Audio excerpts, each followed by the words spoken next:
Pauwi na ako guys, galing ako ng ospital, nagpa-check up ako kasi parang may hika. Parang lumabas sa findings acute bronchitis pala.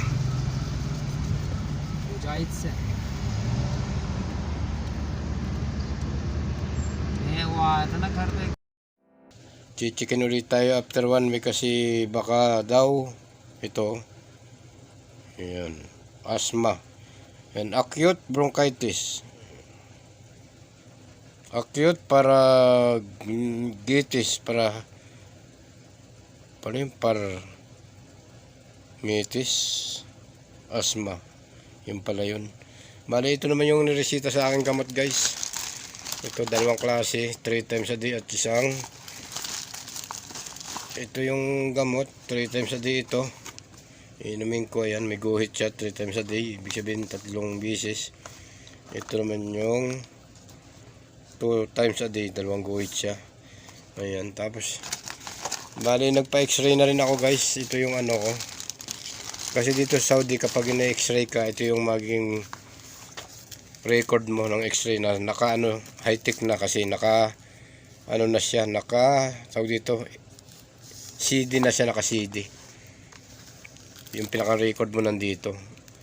Kaya kung wala kang computer, hindi mo ito makikita. Kailangan isasalpak mo sa computer. Sobrang high-tech na talaga ng panahon ngayon. Dati pag may ka, sulat-sulat lang kung ano yung, ito yung pinaka ko, yung pangalan ko. Di ba? Yan, ito yung naging resulta. May sakit tayo na asthma. Kaya pala parang pag ako natutulog para tayong may hika. Narinig ko yung parang may pusa sa loob ng ating katawan. Ayan. Guys, pinakita ko na sa inyo ang aking nilakad ngayong araw na ito ng Lunes. Hindi tayo nakapasok kasi kagabi sinumpong tayo ng asthma. Grabe, hindi tayo pinatulog ng ating sakit. Yung bang hatching ka ng hatching tapos bahing ka ng bahing tapos masakit na yung lalamunan mo kaya napilitan na akong pumunta ng ospital ngayong araw na ito ng Lunes. Balik kagabi Sunday night inatake tayo ng ubo at yung grabe yung inatake tayo ng sumpong ng yan pala yung asthma. Ganun pala yun.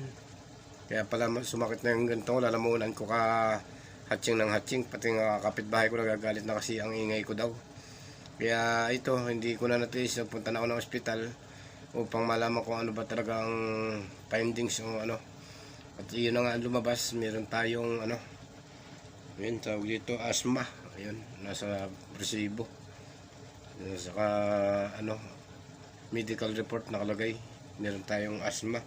Kaya pinabalik tayo sa after 1 week, babalik ulit tayo ng ospital. At chichikin ulit kung may pagbabago ba dito sa binigay na gamot sa akin. Ayan. Yun lang guys, and maraming salamat sa inyong panonood. Salamat. Bye bye. God bless.